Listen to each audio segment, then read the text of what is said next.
Ümit üzme aziz halkim, ümit üzme ey ana yurt. Biz atlandık bu küreşke, uyu taştek uyuşup. Allah verse bu nusretni, bizgilerimiz sep bulup. Zalimlarni yığlatgudek, Uğuz gibi küçlük bulup. Lepildeydi asminanda, göz çaknitip şu günü. Ay yıldızlık gök bayrağım, ey ana makam. Ay yıldızlık gök bayrağım. Assalamu alaikum wa rahmatullahi wa barakatuh. Dear brothers and sisters, welcome to this live stream. I just decided to do this live stream a moment ago because obviously we've seen a lot on what's been happening in Palestine, and I just wanted to give, obviously make a sincere dua, and inshallah, may Allah subhanahu wa ta'ala free our brothers and sisters in Palestine. May Allah subhanahu wa ta'ala free Al-Quds. And I just wanted to remind brothers and sisters that, while the Palestinians are going through oppression, and, Uyghurs, and we here at Talk East Turkestan, we stand up against any sort of oppression happening against anybody. So this is not targeting one group or one government specifically, but any oppression done against any group, any religion, we are against. And I don't want to take anything away from the Palestinians, but I just wanted, a Uyghur's take on this, because what's interesting is, and again, I don't want anyone to misunderstand me, but when a Uyghur sees what happens to the Palestinians, while it looks very, very bad, and there is oppression, I just want to remind people of what's happening to the Uyghurs, because some of the images I'm seeing, what's been happening to the Palestinians is really amazing. And what I mean by that is, I see Palestinians fasting. Right? Uyghurs cannot fast. I see Palestinians praying, right? I see them reading adhan. I see them have, mashallah, lovely beads like me. I see them have hijabs. I see them call out Al-Quran. I see them call out the adhan. And I see Muslim leaders and mashaykh and ulama, without fear, calling out the oppression against the Zionists. And I'm thinking, don't get me wrong, but from our point of view, that's still a lot of freedom. May Allah subhanahu wa ta'ala free all our Palestinian brothers and sisters. But mashallah, for us, if a Uyghur was able to have those freedoms, we would say alhamdulillah. So I don't want people to misunderstand, but I just wanted to bring it back a bit because I want to put things into certain perspectives.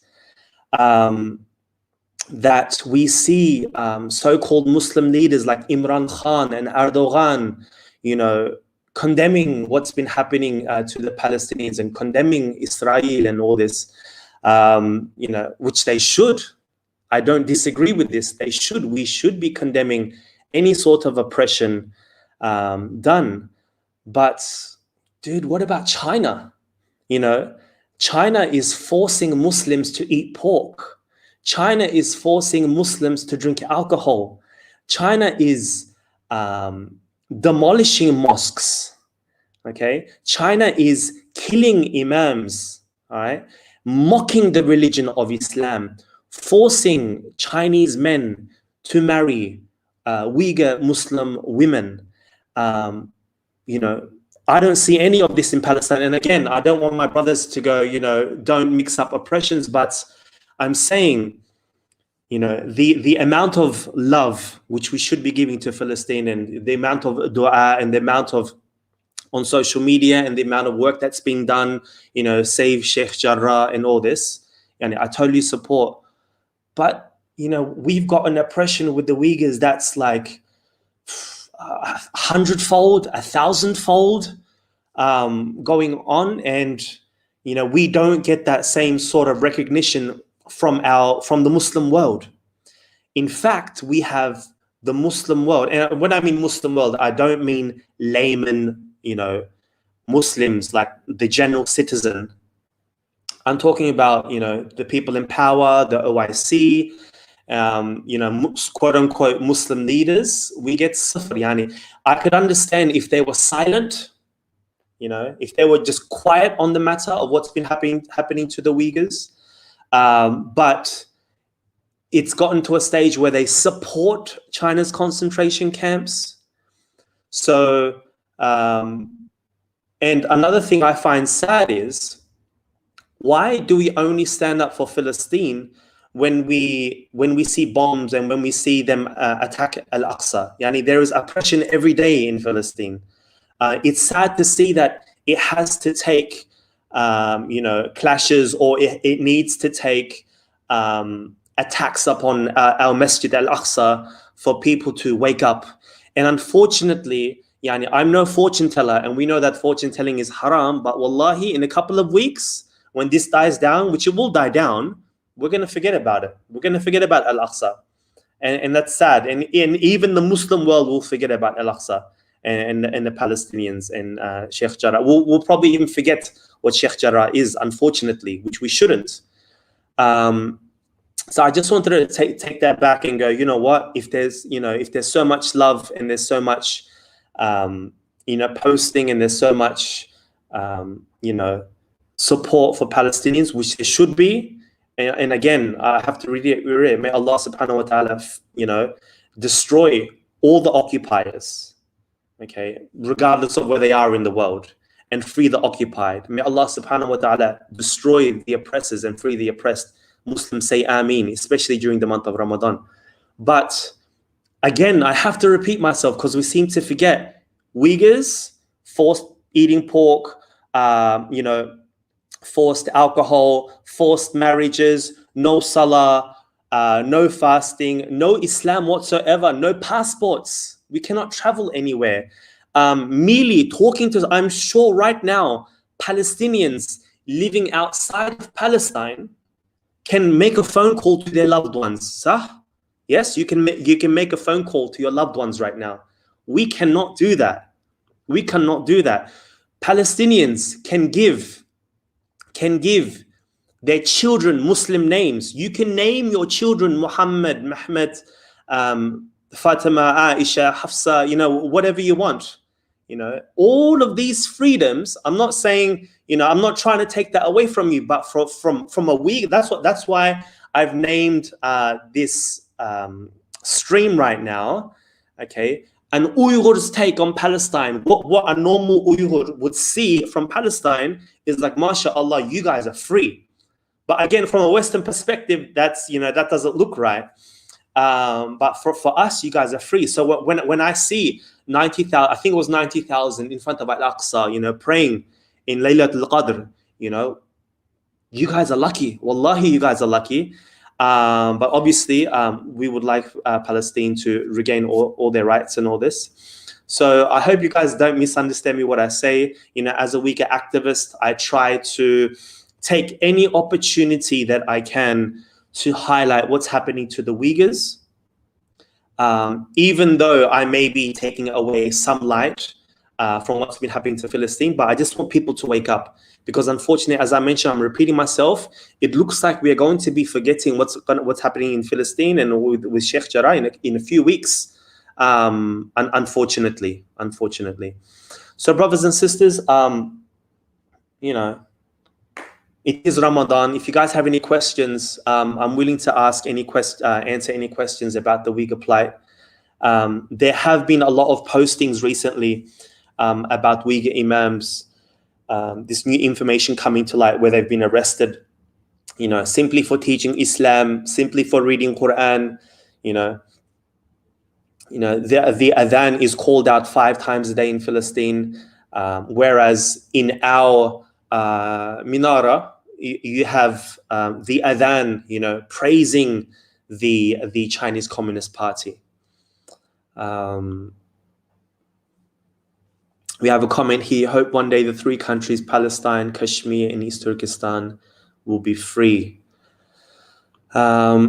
How will the situation in Xinjiang be resolved? So firstly, what you want to do is you don't want to call it Xinjiang, right? Just like we don't call Israel, we call it Philistine, right? For us, there's no such thing as Israel, right? So the first thing you want to do is call it its proper name. Either you call it Chinese occupied East Turkestan, or you call it the Uyghur region, or you call it Uyghuristan, which also means the land of the Uyghurs. How will it be resolved? Well, the most practical way would be sanctions, to cut off the Chinese Communist Party from their money. And we know that the less money they have, they won't be able to run their camps, would they? So it's sort of like the BDS movement against Israel, right? So you would want a situation like this happening there. So thank you for your question, Ebenezer. We must save Masjid al-Aqsa. Of course, it is our third Qibla. So brothers and sisters, make your du'as all the time, and especially during the month of Ramadan. So especially for the oppressed. So I'll make those du'as again. And if you Muslims can say, and if anyone, regardless of faith, say Ameen with me. May Allah subhanahu wa ta'ala destroy the occupiers. May Allah subhanahu wa ta'ala free the occupied. May Allah subhanahu wa ta'ala destroy the oppressors of any regime. And may Allah subhanahu wa ta'ala free the oppressed. And hopefully we're in a situation where, Palestinians, Uyghurs, Rohingyans, Syrians, Egyptians, everyone is free. But we have to be sincere, yeah? We don't want to be activists simply when there are bombs flying, right? People are suffering each and every day. And if you truly want to highlight the plight of Muslims or Uyghurs or Palestinians anywhere, it should be done on a daily basis. It has to be done on a daily basis. At least once a day, you should be highlighting the oppression that's going on. We humans are forgetful, and we need reminders constantly, otherwise we'll forget. We have a question, Brother Arsan, all Muslim people call boycott China market shopping center. Yeah, of course. Unfortunately, we say to boycott, but we don't seem to be taking it seriously at all. Literally every dollar that you give to the you give to Chinese products, you are funding the Chinese communist regime. And as I said, it is tenfold. So for example, Netanyahu, right, isn't calling anyone for him to worship him like Allah, right? But Xi Jinping does. So this is another aspect, right? In Palestine, when someone is martyred, when you have shuhada, their bodies are given back to their family, and they're allowed to have a Muslim funeral, an Islamic funeral. Our bodies are cremated. We don't even get the body back. Yeah. So that's another blessing for Muslims in Palestine. In Palestine, did you know that you can say Assalamu alaikum, you can say Subhanallah, you can say Alhamdulillah? In the land of the Uyghurs, you can't even cry for your loved ones. So if you cry, you get put into a concentration camp. I've heard many stories like this. If you cry, right? Whereas if someone dies in Palestine, you can say Allahu Akbar and make dua that the shaheed, that the martyr is given the highest levels of Jannah. So I just want to take it back. So when I mention these things, it sounds like there's nothing going on in Palestine. And I've had many conversations with Palestinians who are born and bred in Palestine. They were telling me, subhanAllah, like they've told me, what we're going through, meaning a Palestinian, what we're going through is nothing compared to you guys.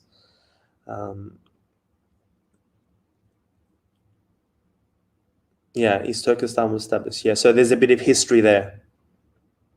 Inshallah, inshallah. Okay, brothers and sisters, I just wanted to make a short video on this. I hope no one misunderstands me about this. If you watch the whole video and not take a snippet of this, you'll totally understand where I'm coming from. And may Allah subhanahu wa ta'ala reward us. Remember, there's only 1 or 2 nights left, depending on what time you're watching this video. And please share and subscribe to our channel and share this message.